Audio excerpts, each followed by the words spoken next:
Ghana, then known as the Gold Coast, was the first African country south of the Sahara to gain its independence. The push to see Africa as a free continent started in the 1920s. After World War II, new laws let African groups run in elections, but the British liked to work with old-school African chiefs and a small group of educated elites, and these people didn't speak for everyone anymore. Kwame Nkrumah, the leader of the United Gold Coast Convention, U.G.C.C, and later the Convention People's Party, CPP, encouraged the nationalist movement demanding immediate independence and led a campaign of nonviolent, positive action influenced by Gandhi, India's struggle for independence. Today, we have dedicated this episode to learn about Nkrumah's fight for self-rule for the Gold Coast of Ghana, his visions and good works and contribution to the nation and Africa at large, as well as challenges he faced after gaining independence for the country. OCFO Dr. Kwame Nkrumah survived 5 assassination attempts and was removed from power by a military coup in 1966. Son of a goldsmith and retail trader, born on September 21, 1909. Kwame Nkrumah attended a prestigious Catholic school called Achamoda College. A good student of religion, he initially wanted to become a priest, but as he got older, he was intrigued by the world of politics. After graduating from Achamoda, he traveled to the U.S. and attended Lincoln University in Pennsylvania in 1935 and obtained a master's degree in 1939 from Lincoln University and the University of Pennsylvania. This period was pivotal in Nkrumah's life. He was influenced by socialist literature, the works of Karl Marx, Vladimir Lenin, and Marcus Garvey. He became the president of the African Students' Organization of the United States and Canada.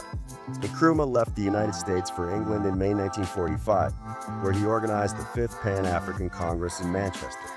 Meanwhile, in Ghana, then a British colony known as the Gold Coast, had been under the governance of the Queen of Britain for over 120 years. The British had arrived in the Gold Coast in the late 19th century, initially establishing forts and trading posts along the coast for the lucrative trade in gold and other commodities. Over time, British control expanded inland through a combination of treaties, conquest, and collaboration with local chiefs. Those who refused to collaborate were forcefully exiled into slavery overseas. This had over time influenced the formation of the United Gold Coast Convention, U.G.C.C, in 1947, a first-of-its-kind political party working towards self-government by constitutional means. It adopted the slogan, self-government in the shortest possible time. This party, composed of local elites and intellectuals, advocated for self-government and eventually full independence from British rule. J.B. Danquah, president of the political party, invited Nkrumah to become the secretary of the convention in 1947. Nkrumah arrived in December 1947 and began work immediately. His protests and riots calling for independence made him a target for the British colonial government. He was briefly arrested in February 1948 alongside other leaders of the U.G.C.C, which led to riots and nationwide protests. Also, internal divisions within the U.G.C.C, particularly between traditionalists and radical nationalists, hindered progress towards the ultimate goal of the U.G.C.C. In 1949, Kwame Nkrumah broke away from the U.G.C.C to form the Convention People's Party, CPP, which adopted more radical and militant tactics in pursuit of independence. With several others, Nkrumah formed the Convention People's Party, CPP, in June 1949. The party was headed by Nkrumah with Kojo Bochio as its secretary and K.A. Idima as its vice chairman. It adopted self-government now as its slogan, in contrast to the U.G.C.C slogan. Nkrumah and 9 other CPP members immediately embarked on a countrywide tour to present the CPP program to the people. They gained support quickly, and on November 20, 1949, the CPP called a constituent assembly such as the one Nkrumah had earlier demanded of the colonial office. Nkrumah's message resonated with the masses, leading to widespread support and mobilization across the country. The culmination of Ghana's struggle for independence came on March 6, 1957, when the country finally gained its sovereignty from British colonial rule, with OCFO Dr. Kwame Nkrumah being their first ever prime minister under a constitutional rule. Please give this video a thumbs up and turn on notifications for similar videos in the future. During the War for Independence against British colonial rule in Ghana, there were numerous instances of bravery, ingenuity, and sacrifice that highlighted the determination of the Ghanaian people to break free from foreign domination. Some of the happenings that exemplify the spirit of togetherness on the struggle for independence included the Salt Pond Cocoa Hold-Up, In 1948, hundreds of cocoa farmers in Salt Pond protested high taxes and low cocoa prices imposed by British colonial authorities. Armed with machetes and sticks, they intercepted a train carrying cocoa beans meant for export, halting its progress for several days until their demands were addressed, drawing local and international attention. The Christiansborg Crossroads shooting. On February 28, 1948, a few days after Kwame Nkrumah was arrested by the British colonial forces alongside other leaders of the U.G.C.C, a group of unarmed African ex-servicemen set out on a march from Accra to the suburban residence of the British governor Sir Gerald Creasy at the Osu Christiansborg Castle to present him with a petition of grievances in support of Nkrumah. Ordered to stop, they refused, and the British forces opened fire, killing 2 and wounding 5 of the participants. When news of the incident spread, rioting broke out in several towns. European and Asian stores were looted by the angry mob, and the rioters forced open the central prison and set free its inmates. The riots spread from Accra to other cities, such as in Soham, Koforidua, Akusi, and Kumasi, and lasted for days, resulting in 29 deaths and 237 other casualties by the time they were over. The Post-Suban Rebellion in Axum. In 1948, the coastal town of Axum in Ghana saw the Post-Suban Rebellion, a blend of traditional and modern resistance against British colonialism. Led by local chiefs and Osafo, traditional warriors, the people used traditional weapons such as muskets, swords, and spears to launch coordinated attacks on British installations and personnel, expressing their discontent with their rule. The women's market boycott in Kumasi. One notable example of women's activism in the fight for independence occurred in Kumasi, the capital of the Ashanti region.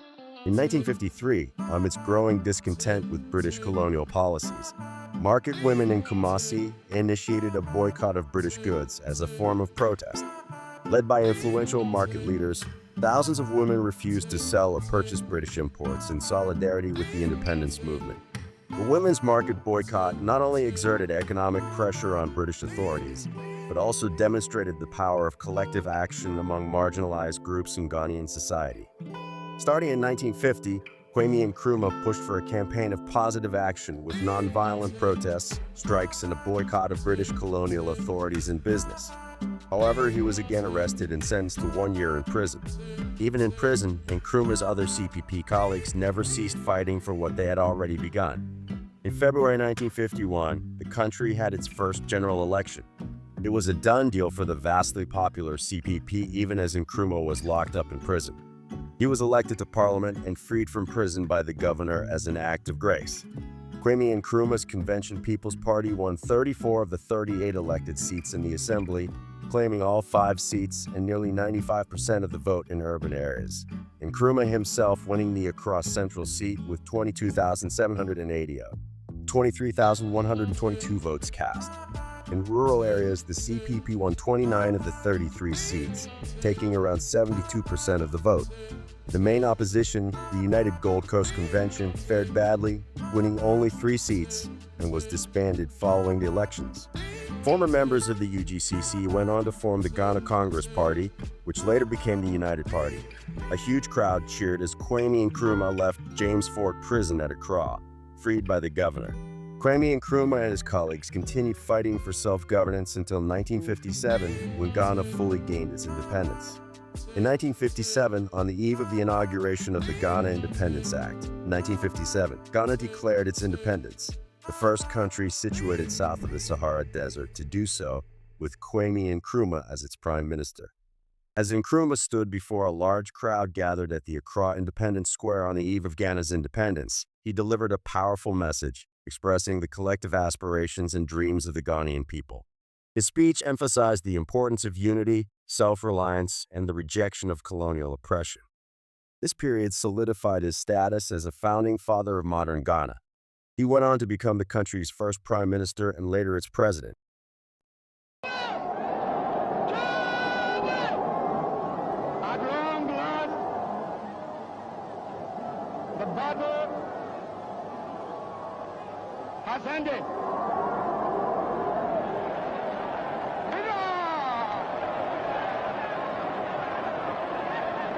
And thus, Ghana, your beloved country, is free forever.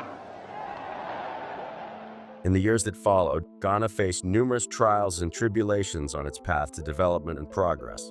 Yet, the spirit of resilience that had been ignited at the Independence Square continued to inspire the Ghanaian people to push forward, undeterred by setbacks or obstacles. Some of the other notable leaders and figures who played crucial roles in the fight against British colonial rule in the Gold Coast, modern-day Ghana, include Akko Agye, a Ghanaian statesman, politician, attorney, and journalist.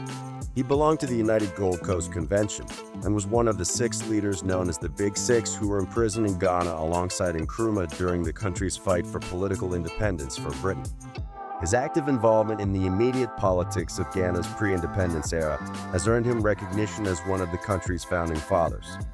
William Ofori-Atta, popularly known by his nickname Pa Willie, William Ofori-Atta was a founding member of the United Gold Coast Convention, U.G.C.C, and one of Ghana's founding fathers. He was one of the Big Six who were imprisoned by the British colonial administration in the Gold Coast at the time. Later, from 1971 to 1972, he served as Ghana's Second Republic's Minister of Foreign Affairs. J.B. Danquah. Joseph Boakie Danquah was a Ghanaian statesman, lawyer, and politician who co-founded the United Gold Coast Convention, U.G.C.C, in 1947. Although he later had political differences with Kwame Nkrumah, Danquah was instrumental in the early stages of the independence movement. Emmanuel Obetsebi-Lamptey. Emmanuel Obetsebi-Lamptey was a founding member of the U.G.C.C and served as its treasurer. He was actively involved in the organization of political rallies, protests, and negotiations with British colonial authorities. John Mensah Sarba. A Ghanaian lawyer and politician, Sarba was an early nationalist thinker who advocated for indigenous rights and self-governance. Though not directly involved in the mid-20th century independence struggle, his work, particularly Fanti Customary Laws, published in 1897, documented and preserved the Fanti people's legal traditions. Sarba sought to protect the cultural heritage of his people from the encroachment of British colonial rule. Jacob Wilson Say, often referred to as J.W., Say was a notable figure in Ghana's struggle for independence from British colonial rule. He was a lawyer, politician, and prominent nationalist leader who made significant contributions to the movement for self-governance. Though he wasn't part of the Big Six, he was instrumental in forming and leading the United Gold Coast Convention, U.G.C.C, in 1947. As a lawyer, he provided legal support to the independence movement, galvanized grassroots activism in his fight against the introduction of several land bills proposed by the British colonial authorities and the Aborigines Rights Protection Act, ARPA. He was characterized by his unwavering dedication to protecting the interests of indigenous Ghanaians and preserving their land rights by opposing the proposed land bills. These bills aimed to consolidate colonial control over land resources, often at the expense of indigenous communities. Jacob Wilson Say argued passionately against the bills, highlighting their discriminatory provisions and their potential to undermine the rights of Ghanaian landowners. Kwame Nkrumah's speech on Ghana's Independence Day, March 6, 1957, is a significant moment in African history, reflecting the aspirations and hopes of the Ghanaian people as they gained sovereignty. In his speech, Nkrumah celebrated Ghana's freedom from colonial rule and emphasized the importance of unity among Ghanaians, urging them to rise above divisions. He outlined a vision for the nation's future, focused on development, progress, and national pride. Nkrumah also reaffirmed Ghana's commitment to Pan-Africanism, stressing that Ghana's independence would only be meaningful if it contributed to the liberation of all African nations. He closed by calling on Ghanaians to take responsibility for their future, encouraging them to work hard for the nation's prosperity. Nkrumah's government was primarily nationalist and socialist. While in power, Nkrumah pushed for the Africanization of the civil service, introduced free education and healthcare, and built a strong national education system. By challenging the Eurocentrism and white supremacy embedded in British textbooks and cultural institutions, Nkrumah opposed and weakened tribalism within the country. He promoted a Pan-African culture, calling for international libraries and cooperative efforts to study history and culture.